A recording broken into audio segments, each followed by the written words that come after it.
En mayo de 1887, Waller exponía en el Congreso Internacional de Fisiología de Londres acerca del uso del electrómetro capilar para el registro de electrogramas cardíacos. Este instrumento, inventado por Gabriel Lippmann casi 15 años antes, en 1873, consistía en un capilar de cristal parcialmente lleno de mercurio, rodeado de una solución de ácido sulfúrico. La diferencia de potencial entre ambos polos, uno de mercurio y otro de ácido sulfúrico, generaba fluctuaciones en el capilar, cuya sombra era proyectada y amplificada para ser registrada en una fotografía en movimiento. En la sala todo estaba listo para la demostración. Él mismo sería el sujeto de prueba. Tenía las 2 cubetas listas, llenas de solución salina. Se sentó en la silla junto a ellas y luego de una breve explicación, sumergió la mano derecha en una cubeta y el pie izquierdo en la otra. Ambas estaban conectadas a los 2 polos del electrómetro capilar. Al principio, silencio. Y luego de unos instantes, el capilar de mercurio comenzó a moverse al ritmo de sus propias pulsaciones, formando un par de ondas características. Entre los asistentes se encontraba un joven doctor de 27 años, de nombre Einthoven, y había quedado fascinado con tal demostración.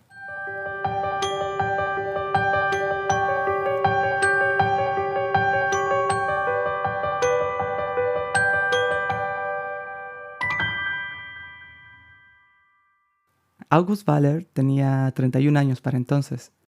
Había nacido en París, Francia, y había dedicado los últimos años al estudio de la fisiología nerviosa y muscular.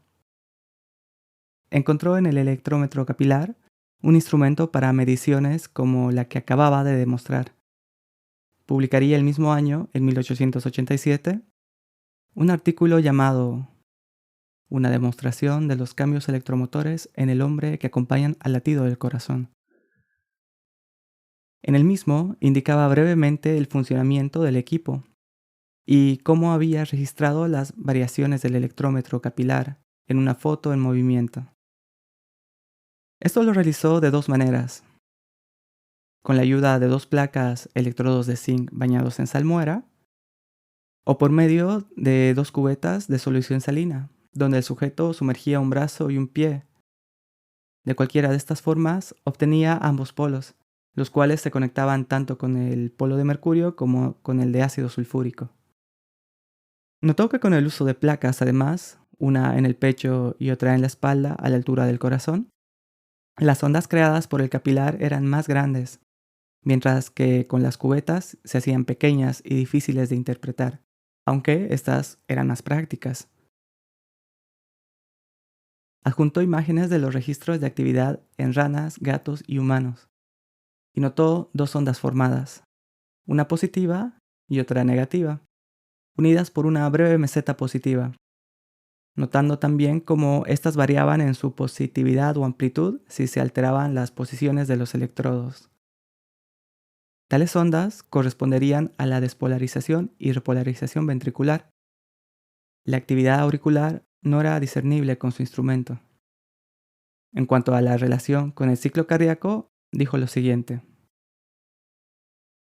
y tomando registros simultáneos de estos movimientos del mercurio y de los movimientos del corazón, se ve que los primeros se corresponden con los segundos, precediéndolos ligeramente y no sucediéndolos, como sería el caso si dependieran de la pulsación en la mano o el pie. Willem Einthoven también utilizaría el electrómetro capilar para sus estudios. Nacido en las Indias Orientales Neerlandesas, territorio hoy conocido como Indonesia, finalmente estudió medicina en los Países Bajos. Luego de la demostración de Waller, Einthoven dedicó su tiempo a calibrar el electrómetro capilar.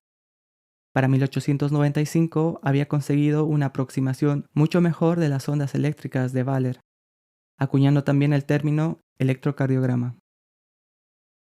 Publicaría ese año un artículo completo de 23 páginas, llamado Sobre la forma del electrocardiograma humano, y citaría el trabajo de Waller desde la línea 1, comenzando así: Hace más de 6 años, August de Waller enriqueció la ciencia con el conocimiento del electrocardiograma humano. Demostró que las fluctuaciones rítmicas experimentadas en la diferencia de potencial eléctrico entre diferentes partes del cuerpo no son causadas de otra manera que por los efectos electromotores del músculo cardíaco. A continuación, en su artículo, Einthoven habla acerca de las limitaciones del equipo de medición, el peso y fluctuaciones en el capilar de mercurio, y la necesidad de estandarizar las medidas y condiciones de toma de datos. Estos fueron tomados, por ejemplo, cuando no había mucho tráfico en la calle. Midió y anotó las resistencias eléctricas corporales de los sujetos, utilizando ambos brazos casi siempre como punto de referencia. Compensaría así el capilar de mercurio y estandarizaría el aumento. Sentó los parámetros que hoy usamos en cuanto a la rejilla de medición y la velocidad del papel fotográfico, indicando: la rendija que, cuando se colocó frente a la placa sensible a la luz, captó la imagen del tubo capilar, se fotografió en esta misma placa para conocer el ancho y la dirección del rayo de luz que la atravesaba. El ancho estaba entre 0.075 y 0.1 milímetros. Mientras se registraban los electrocardiogramas, se reguló la velocidad de movimiento de la placa a 20 y posteriormente a 25 milímetros por segundo. En cuanto a la forma de la onda, hubo una mejora significativa en el resultado, comparándola con la de Waller. Imagina una foto dividida a la mitad, la parte superior clara y la inferior oscura, que sería la sombra del mercurio. Una vez conectados los polos al paciente, se formaban 4 ondas. Una onda A, levemente positiva y curva, que luego se negativizaba brevemente formando la onda B en punta, continuándose con una onda C predominantemente positiva, que recordaría a la onda R que hoy conocemos, aunque más pequeña. Luego de un descenso casi basal, se forma la onda D, casi igual de positiva que la C, pero más curva. Einthoven, a pesar de haber obtenido casi de manera constante estas ondas, corregiría el resultado. Esto lo haría alineando una serie de ondas obtenidas y promediándolas. Luego de este proceso de corrección matemática, obtendría una onda casi libre de errores y distorsión, a la que llamaría la verdadera forma de la onda del electrocardiograma. En su artículo de 1895 sobre las ondas ABCD, obtenidas de forma directa, representaría el resultado de la nueva onda obtenida, de forma matemática. La línea basal en el tiempo la denominaría como O, al parecer influenciado por la denominación cartesiana de Descartes. Luego aparecería la primera onda positiva y curva, a la que en correlación llamaría P. Insinuaría después de su probable relación con la actividad auricular. Luego de una línea basal breve aparecerían 3 ondas. La primera negativa, a la que llamaría Q, la onda R, predominantemente positiva, y otra onda negativa S. Luego de otra línea basal aparecería la onda T positiva también. En cuanto a las posibles explicaciones de las ondas, explicó lo siguiente: la opinión de que la segunda parte del electrocardiograma corresponde a la sístole ventricular se confirma por el hecho de que su duración concuerda completamente con la duración de la sístole, que ha sido medida por muchos métodos diferentes. La primera parte del electrocardiograma podría corresponder a la sístole auricular. Es cierto que Waller demostró en sus experimentos con animales con tórax abierto que la sístole auricular no provoca fluctuaciones eléctricas apreciables en partes distales del cuerpo. Pero esto no descarta la posibilidad de que las mismas puedan aparecer en electrocardiogramas humanos con métodos de examen más sensibles. En el documento describió el método utilizado para la adquisición de la onda y lo acompañó de tablas e ilustraciones que contrastaban la medición directa de las ondas ABCD con la onda real PQRST. Sin embargo, indicó también que había registrado electrocardiogramas patológicos, pero que publicaría dichos hallazgos en posteriores artículos. y que tomaría muy en serio otros métodos de examen más sensibles, que fue exactamente lo que sucedió después. Para 1901, Einthoven había estado trabajando con otro instrumento de medición, el galvanómetro, un instrumento inventado en 1897 por Clement Adler, un ingeniero eléctrico francés, pero al que Einthoven había hecho modificaciones significativas para la toma de mediciones que tenía en mente. Fue en esta fecha que publicaría descripciones preliminares en un artículo llamado Un nuevo galvanómetro, y 2 años más tarde, en 1903, publicaría una descripción completa del instrumento, que incluirían detalles técnicos y formas de onda obtenidas por el galvanómetro, entre las que ya se apreciaba la onda PQRST medida de forma directa. El galvanómetro de Einthoven estaría formado por un delgado filamento de cuarzo recubierto de plata, de 3 micras de diámetro, que estaría unido a un campo magnético potente. Al producirse corriente eléctrica a través de este filamento, este se mueve, y dicho movimiento es magnificado por una lente y su sombra proyectada a una hoja fotográfica que se movía a 25 milímetros por segundo. El equipo original era bastante grande y pesaba más de 250 kilogramos. Ocupaba 2 habitaciones y se necesitaban 5 personas para que funcione. Luego, además, el equipo se conectaría con el hospital universitario, a casi 2 kilómetros de distancia. Esto por medio de unos cables de telegrama. Mientras tanto, se dedicó a la recolección y análisis de todo tipo de electrocardiogramas, tanto en su laboratorio como en el hospital universitario. Estos hallazgos fueron publicados por primera vez en 1906 en un artículo llamado El telecardiograma, título en honor al método de obtención de sus datos a través de cables de telegrama, publicándolo en la revista Archivos Internacionales de Fisiología, y en cuya primera parte ofrecía una vez más datos técnicos acerca del galvanómetro de filamento y su conexión con el hospital universitario, y en la segunda realizaba descripciones completas y detalladas de electrocardiogramas patológicos. Completaría sus descripciones 2 años después, en 1908, en un artículo llamado Más información sobre el electrocardiograma. Dichos artículos fácilmente pueden referirse como los primeros documentos que evidencian el potencial diagnóstico del equipo, en los cuales Einthoven analizaba experimentos en ranas y perros, implementando las derivaciones bipolares 1, 2 y 3, tal cual las conocemos hoy, tomando la referencia negativa en la base del corazón al lado derecho, y notando desde ya la relación matemática entre las amplitudes de las derivaciones bipolares. Es decir, que la segunda derivación es igual a la suma de la primera y la tercera. Aunque el análisis vectorial completo lo postergaría para su artículo de 1913, donde contaría con la ayuda de físicos y matemáticos de Leiden, un artículo que, por cierto, sería muy criticado, donde además indagaba en el eje cardíaco y el triángulo equilátero que luego llevaría su nombre. En su artículo de 1908, indagaría sobre la función del nervio vago en la inervación cardíaca, seccionando dicho nervio en perros y describiendo la taquicardia resultante.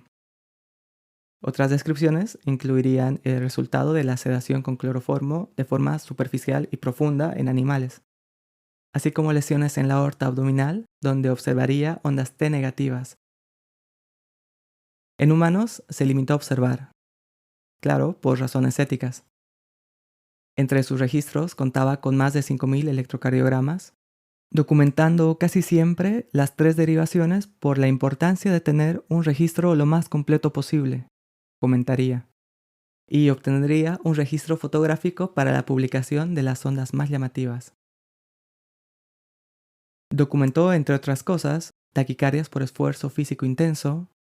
También registró pequeños descensos de amplitud de la onda R en inspiración profunda en ciertos pacientes.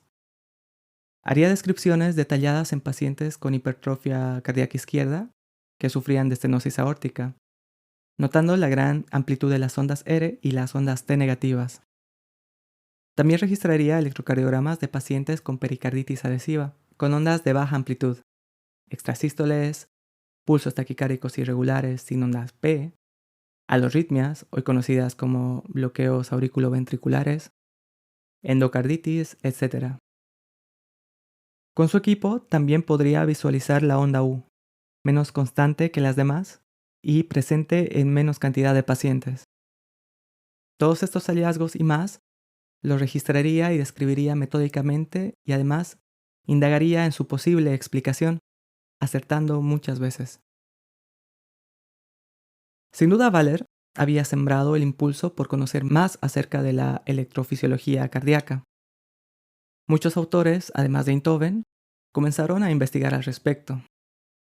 Uno de los más importantes fue Sir Thomas Lewis, considerado por muchos el sucesor de Einthoven, cardiólogo del Hospital Universitario de Londres, que usaría el electrocardiógrafo para investigar una gran cantidad de tipos de arritmias, muchas de las cuales él mismo definiría, y entre las que destaca la primera descripción detallada de la fibrilación auricular en 1909, un artículo de casi 80 páginas titulado Fibrilación auricular y su relación con la irregularidad clínica del corazón, publicada en la revista Heart. En cuanto al apartado electrocardiográfico, señalaría lo siguiente. La característica más llamativa de las curvas eléctricas es la ausencia de todo signo de variación presistólica regular que acompaña a todos los latidos cardíacos normales, y la presencia de lo que la reemplaza, a saber, un número de oscilaciones irregulares que varían en forma y prominencia. Si Einthoven sugirió el poder diagnóstico del electrocardiograma, sin duda fue Lewis el que hizo más que nadie para posicionarlo en el ámbito diagnóstico hospitalario.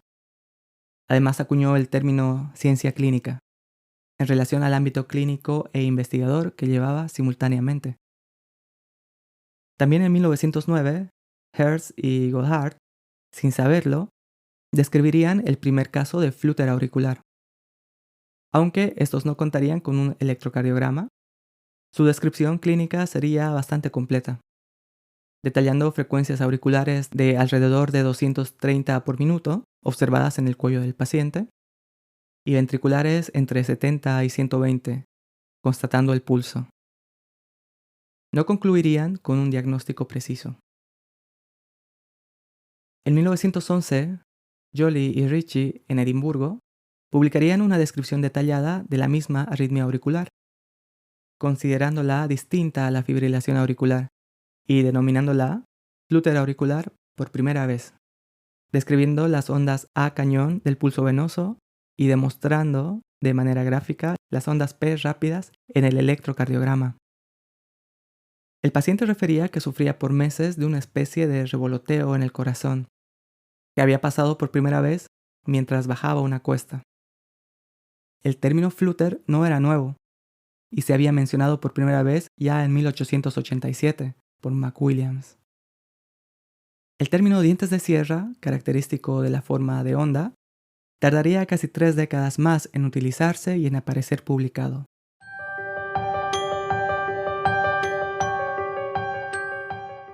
Para entonces Valer continuaba trabajando con el electrómetro capilar y no había contado con el gran potencial diagnóstico del galvanómetro de Einthoven, aunque luego empezaría a usarlo, registrando más de 3.000 electrocardiogramas, los cuales publicaría en 1921, un año antes de fallecer luego de sufrir 2 ictus, a los 56 años.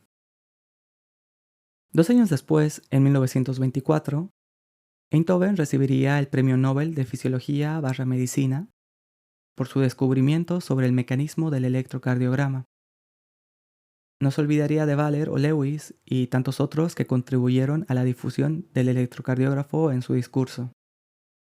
Los $40.000 ganados los compartiría con las hermanas de su ya fallecido asistente Van der Voort. Moriría 3 años después, en 1927, de cáncer. Y Thomas Lewis sería entonces el que le dedicaría un obituario en el British Journal of Medicine. Aún quedaría mucho por descubrir y describir en el electrocardiograma, desde la cantidad de derivaciones usadas a otras ondas y enfermedades. Esto en las décadas venideras, sin duda material para otro episodio.